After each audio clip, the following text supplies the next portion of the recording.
स्वागत है आप सभी का इंस्पायर पे। भोपाल गैस ट्रेजेडी इतिहास में one of the most disastrous happening, जो अभी तक के इतिहास में जो मतलब हजार्डस एक्सीडेंट्स हुए हैं उसमें सबसे वर्स्ट में इसकी गिनती गिनी जाती है। इसका अंदाजा आप इस बात से लगा सकते हैं कि 3000 से लोगों की ज्यादा तो झटके में मौत हो गई। उसके बाद 6 लाख से ज्यादा लोग बहुत ही खतरनाक बीमारियों से सफर किए, जैसे कि रेस्पिरेटरी डिसीज हो गई, किसी की आंखें खराब हो गई, various kind of activities, various kind of diseases, जिसकी वजह से उनकी पूरी जिंदगी बर्बाद हो गई। तो ऐसा क्या हुआ और हम लोग इसे क्यों पढ़ रहे हैं? Let's find out. Bhopal gas tragedy की बात करें तो भाई 1984 में दिसंबर 2 और 3 की बात है। क्या हुआ? एक मास डिजास्टर हुआ। क्या हुआ इस मास डिजास्टर में? मिथाइल आइसोसाइनाइड गैस निकली, फैल गई। कहां फैली? भोपाल शहर के अंदर। अच्छा, ये बताइए कि यूनियन कार्बाइड इंडिया लिमिटेड, ये जो कंपनी है, ये कंपनी कौन सी कंपनी के अंदर आती है? ये एक यूएसए की कंपनी है। यूएसए की कंपनी जिसके खिलाफ मेन जो केस है ना, उसका नाम भी उसके खिलाफ है। क्या? यूनियन कार्बाइड कॉर्पोरेशन के अंतर्गत यूनियन कार्बाइड इंडिया लिमिटेड आती है। इसमें से ये गैस लीक हुई।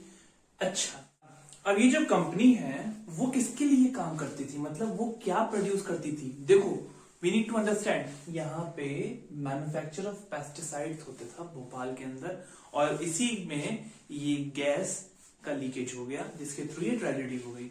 नाउ हमने बात करी कि 3000 से ज्यादा मौतें हुई और इंजरी हुई 6 लाख लोगों से ज्यादा।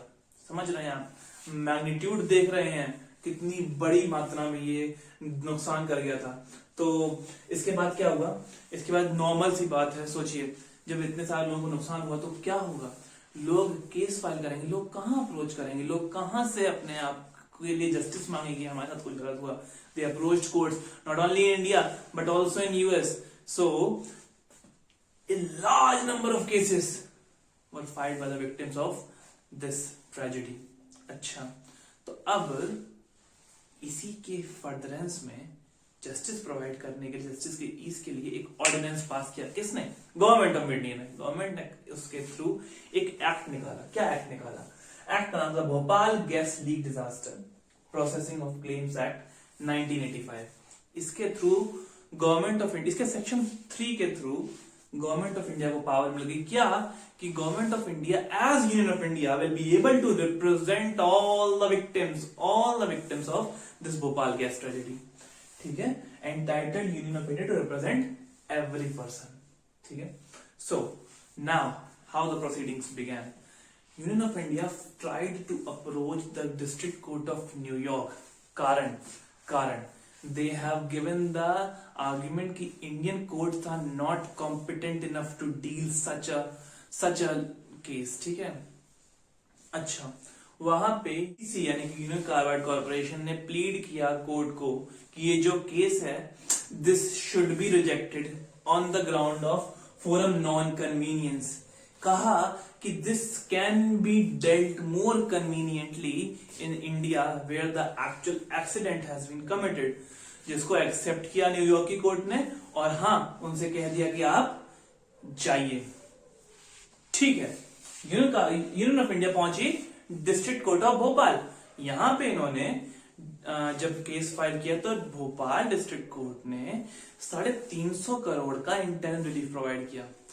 क्या हुआ फिर? यूनियन कार्बाइड कॉर्पोरेशन पहुंचा मध्य प्रदेश हाई कोर्ट।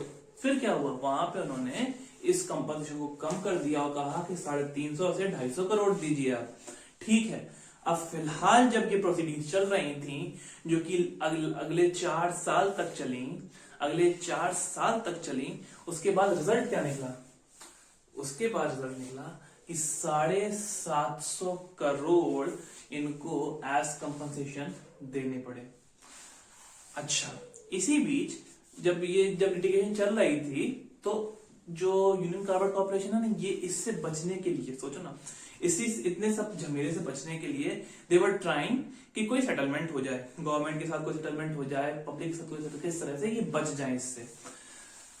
तो उसको रोकने के लिए डीजे भोपाल, डिस्ट्रिक्ट भोपाल ने कह दिया, इंटरिम एक ऑर्डर पास कर दिया जिसके अगेंस्ट, जिसकी वजह से वो कोई सेटलमेंट करने के लिए भी अब नहीं कर पाए। ठीक है, सो अच्छा, अब जब ये कंपल्सन प्रोवाइड हो गई तो सुप्रीम कोर्ट ने गवर्नमेंट को कहा कि आप एक स्पेशलाइज्ड हॉस्पिटल इन विक्टिम्स के लिए खोलिए जहां पे इनका इलाज हो।